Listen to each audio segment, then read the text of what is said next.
Hello बच्चों, welcome to the next lecture of transportation problem. तो अभी तक हमने ट्रांसपोर्टेशन के अंदर 5 मेथड्स को स्टडी किया है। पहला मेथड हमने देखा था कि नॉर्थ वेस्ट कॉर्नर मेथड से कैसे सॉल्व करते हैं ट्रांसपोर्टेशन प्रॉब्लम को। उसके बाद हमने minimum row method, then minimum column method, then least cost method और लास्ट में हमने पेनल्टी मेथड, जिसको हम वोजल्स मेथड भी बुलाते हैं। तो इन सभी मेथड से हमने ट्रांसपोर्टेशन प्रॉब्लम की कॉस्ट को निकाला था कि कोई भी ट्रांसपोर्टेशन प्रॉब्लम है उसकी मिनिमम कॉस्ट क्या हो सकती है।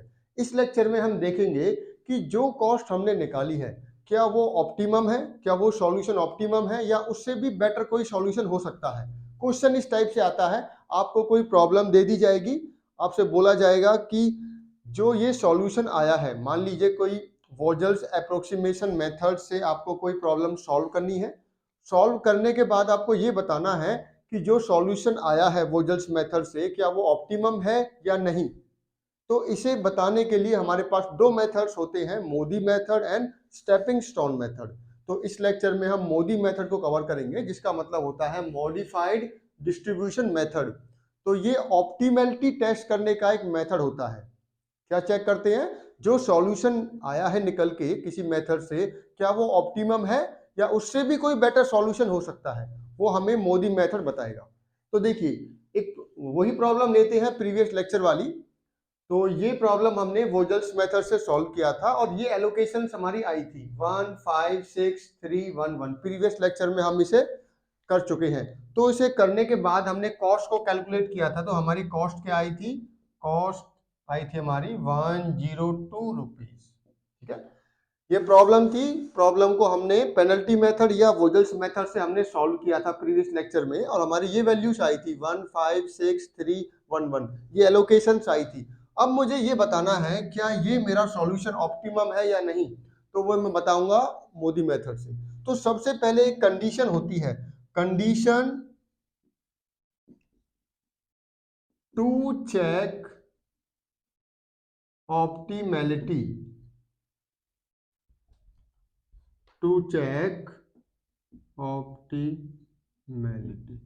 किसी सॉल्यूशन की ऑप्टिमैलिटी चेक करने के लिए या मैं कहूं मोदी मेथड लगाने के लिए कुछ कंडीशन होती है और वो दो कंडीशन होती है, दोनों सेटिस्फाई होनी चाहिए, तभी जाकर आप मोदी मेथड लगा सकते हो। तो सबसे पहले सॉल्यूशन को देखना है और वो कंडीशन चेक करनी है, क्या वो कंडीशन फुलफिल है, तभी जाकर आप ऑप्टिमैलिटी टेस्ट लगा पाओगे। कंडीशन क्या है, कंडीशन पहली कंडीशन होती है number of allocations, number of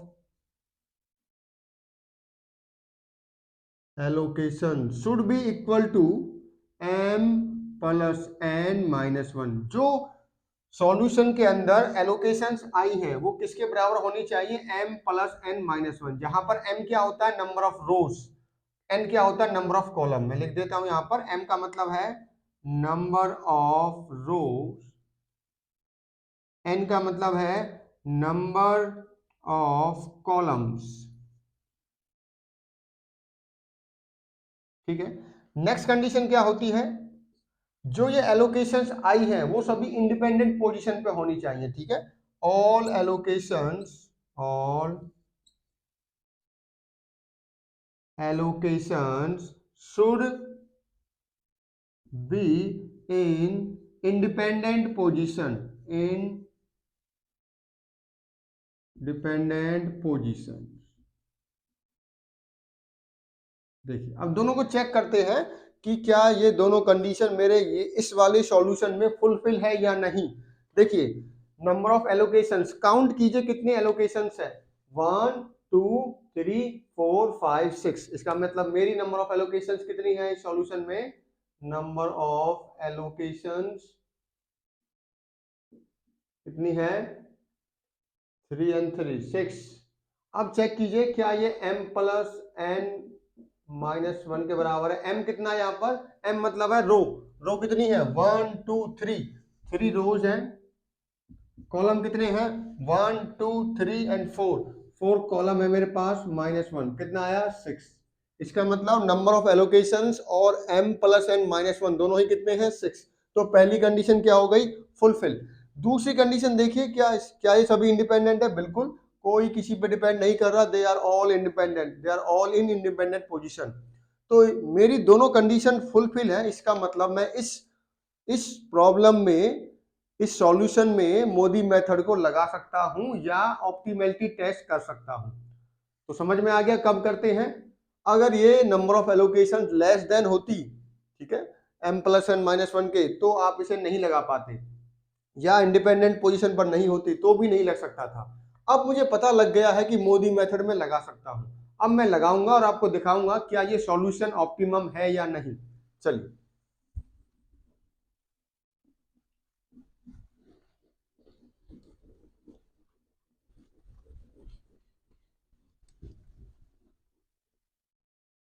चलिए अप्लाई करते हैं Modi method.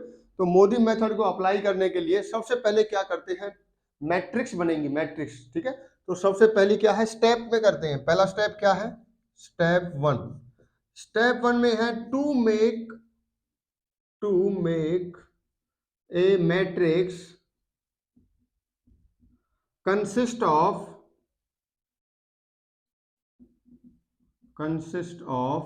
unit cost of allocated cells,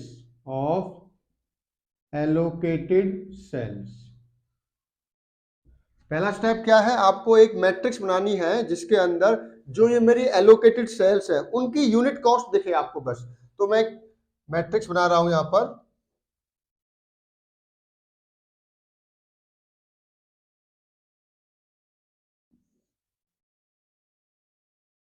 देखिए, अब इस मैट्रिक्स के अंदर आपको सारा नहीं दिखाना, बस वही सेल को की यूनिट कॉस्ट को दिखाना है जिसमें एलोकेशंस है। जैसे मेरी 1 ये वाली सेल है, इसकी एलोकेशंस है, तो यूनिट कॉस्ट कितनी है इसकी 2, तो इसको दिखा दीजिए। यहां पर भी एलोकेशन है तो आप इसको भी दिखा दीजिए, ठीक है। यहां पर नहीं है, इनको नहीं दिखाना। अब उसके बाद 1 वाली, ये वाली भी एलोकेट है तो इसकी भी यूनिट कॉस्ट को आपको दिखाना है, you have to show this. उसके बाद ये वाली सेल, ये भी एलोकेटेड सेल है, इसकी यूनिट कॉस्ट को दिखाइए। उसके बाद दिस, इसकी कितनी है आपकी 15, नेक्स्ट इज 9।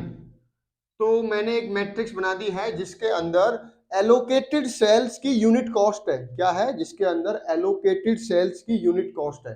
अब आते हैं नेक्स्ट, पहला स्टेप हो गया पूरा।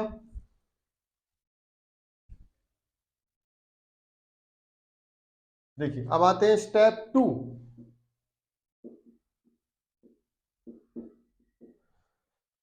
ठीक है, यूज टू वेरिएबल्स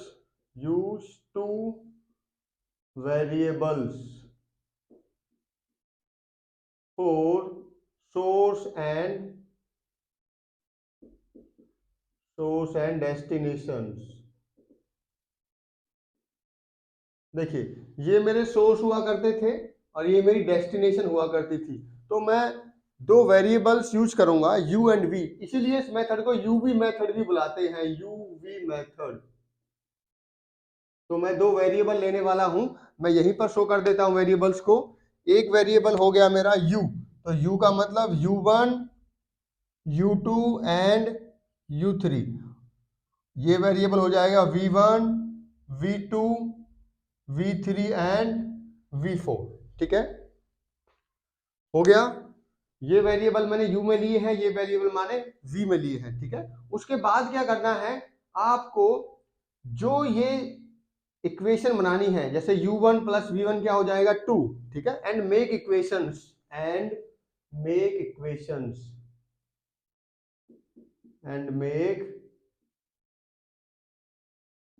इक्वेशंस। क्या इक्वेशन होंगी, देखिए, u1 plus v1 equal to 2, u1 plus v1 equal to 2, next u1 plus v2 equal to 3। देखिए, u1 प्लस v2 कितना है 3।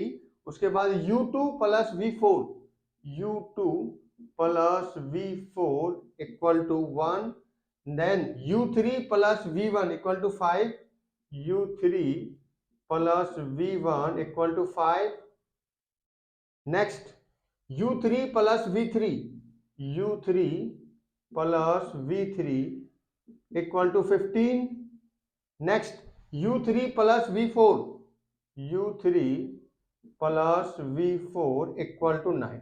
ये सारी इक्वेशंस मैंने बना ली है, दो वेरिएबल मैंने यूज किए और जो यूनिट कॉस्ट थी एलोकेटेड सेल्स की उनकी हेल्प से मैंने इक्वेशंस को बना लिया। अब इन इक्वेशंस के अंदर आपको एक वैल्यू आर्बिट्ररी 0 माननी पड़ती है और हम कौन सी लेते हैं मेनली V1। अगर आप ये वैल्यू 0 पुट करोगे तो क्वेश्चन आपका इजी रहेगा। देन नेक्स्ट क्या हो गया, पुट V1 इक्वल टू 0। जैसे ही आपने V1 वैल्यू को 0 पुट किया तो आपकी वैल्यूज कैलकुलेट हो जाएंगी सारी। देखिए इस इक्वेशन में पुट कीजिए आप, तो यहां से आ जाएगा U1 की वैल्यू आ जाएगी 2, V1 0 हो गया तो U1 कितना आ गया 2। इक्वेशंस का नाम भी दे सकते हो आप, इक्वेशन 1 2 3 4 5 इस टाइप से। एक वैल्यू आ चुकी है U1। नेक्स्ट U1 देखिए जो भी यूज करते जाओ इक्वेशन उस पर टिक लगाते जाओ आप। पहली इक्वेशन यूज हो चुकी है, उसके बाद ये इक्वेशन यूज कीजिए। U1 की वैल्यू 2 है और V2 की क्या हो जाएगी 2 plus V2 equal to 3। That means V2 क्या हो जाएगा आपका, V2 हो जाएगा 1।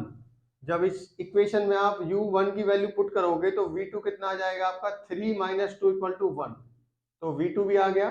देन अब देखिए V1 U1 V2 कौन सी इक्वेशन है हमारे पास, कोई ऐसी इक्वेशन जहां देखिए V1, अब ये वाली इक्वेशन यूज कीजिए।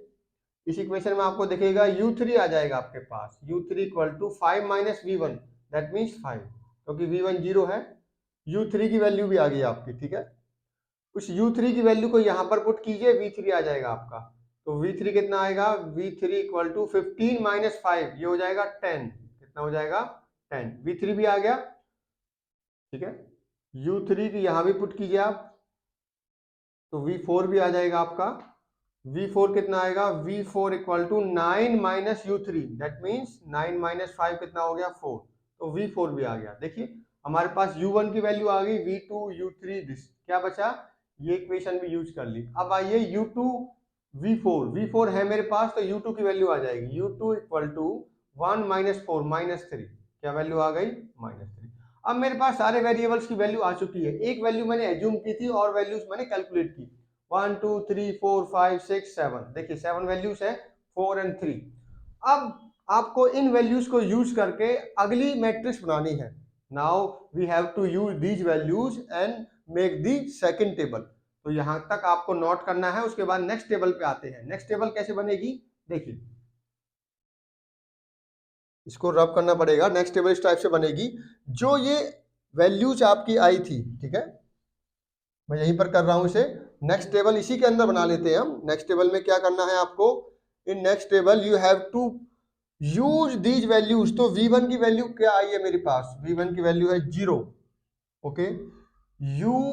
V2 की वैल्यू कितनी है आपके पास, V2 की वैल्यू है आपके पास 1। V3 की वैल्यू क्या है आपके पास 10। V4 की वैल्यू क्या है 4। उसी टाइप से U1 की वैल्यू यहां पर लिखते जाओ। U1 की वैल्यू क्या है आपके पास 2। U2 की वैल्यू क्या है आपके पास -3 एंड U3 की वैल्यू क्या है आपके पास 5। तो मैंने क्या किया, मैंने सबसे पहले मैट्रिक्स बनाई जिसके अंदर एलोकेटेड सेल की यूनिट कॉस्ट को शो किया। उसके बाद मैंने दो वेरिएबल को यूज करके उनकी वैल्यूज निकाल ली। अब मेरे पास नेक्स्ट टेबल बनाने का, नेक्स्ट इसके बाद आएगी आपकी नेक्स्ट टेबल। क्या करना है नेक्स्ट टेबल में, देखिए नेक्स्ट टेबल में जो ये अनएलोकेटेड सेल्स है ये आपको फिल करनी पड़ेंगी, किसकी हेल्प से, इन वेरिएबल्स की हेल्प से। Now you have to fill these unallocated cells with the help of these variables.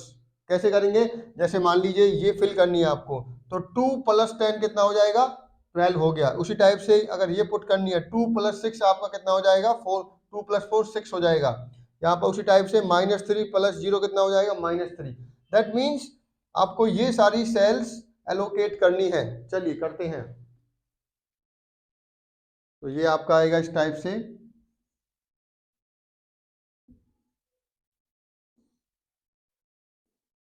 चलिए जो एलोकेटेड है उनको नहीं छेड़ना, जो अनएलोकेटेड है उनको बढ़ते जाइए आप। यहां पर क्या आएगा, इस वाले में क्या आएगा 2 प्लस 10 ये हो जाएगा 12, कितना हुआ 12।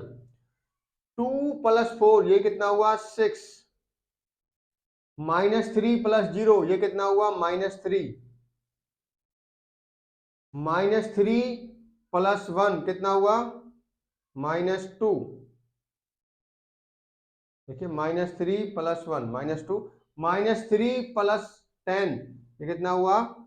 7, -3, ठीक है, 5 + 1 कितना हुआ? 6,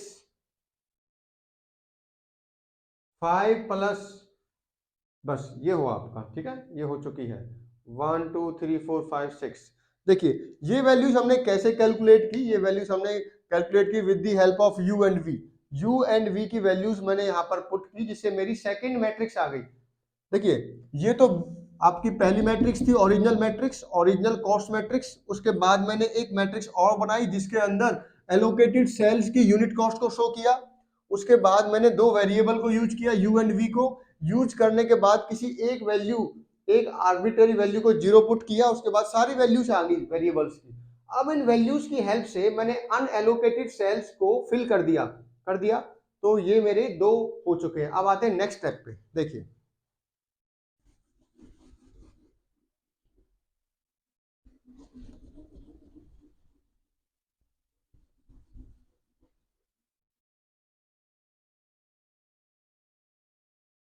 नेक्स्ट है, अब मुझे क्या करना है? जो ये मेरी टेबल आई है, ठीक है, ये तो आपने निकाले हैं। ओरिजिनल में कुछ और यूनिट कॉस्ट थी, ये यूनिट कॉस्ट तो आपने निकाली है अनएलोकेटेड सेल की।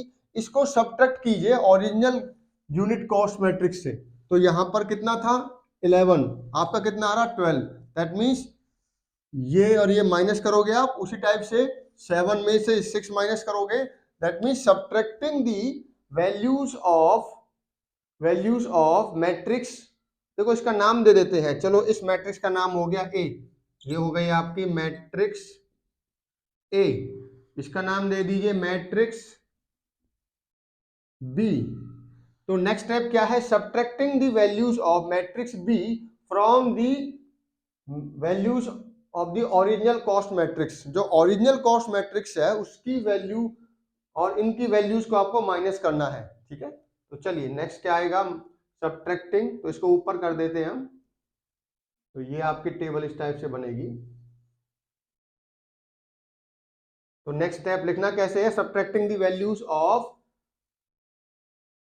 Cost, values of matrix B from the original cost matrix. चलिए 1 2 एंड 3 सब्ट्रैक्ट करते हैं। तो यहां पर 12 है, पहले कितना था? 11। 11 माइनस 12 कितना हुआ? -1। तो यहां पर आ गया -1। नेक्स्ट यहां पर 7 है, यहां पर 6 है। 7 माइनस 6 कितना आया? 1। नेक्स्ट यहां पर -3 है, वहां पर 1 है। That means 1 minus -3। तो ये दो इस टाइप से हो जाएगा 1 माइनस -3। तो ये वैल्यू क्या आएगी आपकी? 4। क्या वैल्यू आएगी? 4।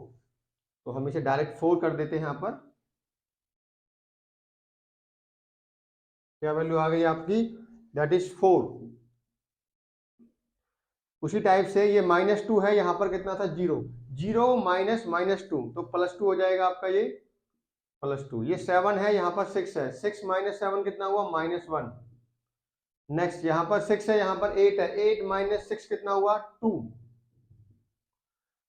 इस मैट्रिक्स को हम बुलाते हैं सेल एवेल्युएशन मैट्रिक्स। तो ये बहुत इंपॉर्टेंट है। This is called as cell evaluation matrix. जो हमारी लास्ट मैट्रिक्स है वो बहुत इंपॉर्टेंट है, उसी को हम बुलाते हैं सेल एवेल्युएशन मैट्रिक्स। यही आपको बताएगी अब कि जो आपका ये सॉल्यूशन है ऑप्टिमम है या नहीं। देखिए अगर इसके अंदर कोई नेगेटिव वैल्यू आती है तो इसका मतलब ये है कि जो आपका सॉल्यूशन है वो ऑप्टिमम नहीं है, ठीक है। उसको और ऑप्टिमम बनाया जा सकता है। तो इसका मतलब जो कॉस्ट 102 है इससे भी कम कॉस्ट लाई जा सकती है, ठीक है। तो ये हमारा यहाँ पर पता लग गया। तो इस लेक्चर में हम बस यही करना था, हमें बताना था कि सॉल्यूशन ऑप्टिमम है या नहीं। Check the optimality. तो हमने क्या किया? हमने 3 मैट्रिक्स बनाई और जो लास्ट मैट्रिक्स बनी है जिसका नाम है सेल एवेल्युएशन मैट्रिक्स, उसके अंदर चेक किया कि क्या कोई नेगेटिव वैल्यू तो नहीं है। अगर कोई नेगेटिव वैल्यू है इसका मतलब सॉल्यूशन ऑप्टिमम नहीं है। अब इसको ऑप्टिमम बनाने का तरीका क्या होता है वो हम नेक्स्ट लेक्चर में देखेंगे, ठीक है, कैसे हम करते हैं। तो हमें बस यही चेक करना था कि जो सेल एवेल्युएशन मैट्रिक्स हमारी बनी है वो नेगेटिव तो नहीं है, उसके अंदर कोई वैल्यू, अगर एक भी वैल्यू नेगेटिव है इसका मतलब आपका ऑप्टिमम नहीं है सॉल्यूशन। यहाँ पर तो दो दो नेगेटिव वैल्यू आपको दिख रही है, इसका मतलब ये सॉल्यूशन ऑप्टिमम नहीं है। जो वोजल्स मेथड ने सॉल्यूशन हमारे निकाल के दिया था ये ऑप्टिमम नहीं है, ये हमें किसने बताया? According to MODI method. सबसे पहले मैंने ये चेक किया था कि जो मेरा सॉल्यूशन है उसमें ऑप्टिमलिटी टेस्ट मैं कर भी सकता हूं या नहीं। वो कैसे पता लगा? मैंने दो कंडीशन देखी थी। सबसे पहले नंबर ऑफ एलोकेशंस बराबर होनी चाहिए m प्लस n माइनस 1, और जितनी भी एलोकेशंस है सारी इंडिपेंडेंट होनी चाहिए। उसके बाद मैंने तीन मैट्रिक्स बनाई। पहली मैट्रिक्स कैसे बनी? जो मेरी एलोकेटेड सेल्स है उनकी यूनिट कॉस्ट को मैंने लिख दिया, ओके। उसके बाद मैंने दो वेरिएबल यूज किए u और v, u1 u2 u3 v1 v2 v3 v4, उनसे कुछ इक्वेशंस बनाई। इक्वेशन कैसे? जैसे u1 plus v1 equal to 2, u1 plus v2 equal to 3, u2 plus v4 equal to 1, u3 plus v1 equal to 5, u3 plus v3 equal to 15, u3 plus v4 equal to 9। तो इन equations के बाद मैंने क्या किया? मैंने एक value को arbitrarily क्या माना था? 0, जिससे कि सारी वैल्यूज कैलकुलेट हो गई, और कैलकुलेट करने के बाद उन वैल्यूज को यहां पर लिख दिया। अब इन वैल्यूज की हेल्प से अनएलोकेटेड सेल्स को मैंने फिल कर दिया। जो सेल मेरी अनएलोकेटेड है उनको मैंने यहां पर फिल कर दिया। कैसे? जैसे 2 प्लस 10 कितना हुआ? 12, 2 प्लस 4 कितना हुआ? ठीक है, 2 प्लस 4 इक्वल टू 6 हुआ। तो ये सारी सेल आपने भर दी। लास्ट मेथड है ये। अब क्या किया आपने? सब्ट्रैक्ट किया। क्या किया? सब्ट्रैक्ट मैंने किया इस केस में। सब्ट्रैक्ट किसमें से क्या सब्ट्रैक्ट किया?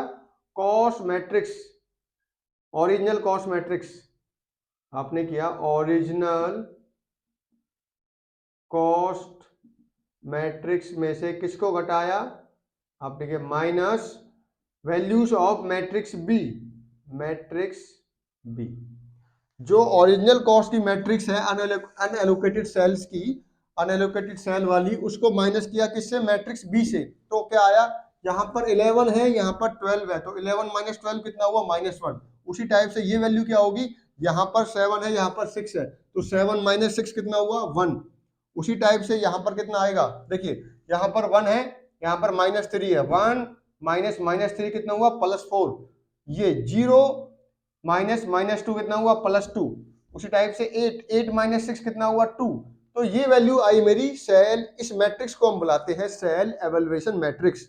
और इस मैट्रिक्स में जो वैल्यूज आई हैं उनको चेक करना होता है कि वो पॉजिटिव है या नेगेटिव। तो अगर सारी वैल्यूज पॉजिटिव हैं या 0 है तो आपका ऑप्टिमम सॉल्यूशन है। बट अगर एक भी वैल्यू आपकी नेगेटिव आती है तो इसका मतलब सॉल्यूशन आपका ऑप्टिमम नहीं है, उसको ऑप्टिमम बनाया जाएगा, और भी उसमें सुधार हो सकता है, और भी इंप्रूवमेंट आप कर सकते हो। कैसे करेंगे? मोदी मेथड से ही, वो हम नेक्स्ट लेक्चर में देखेंगे। ठीक है, थैंक यू।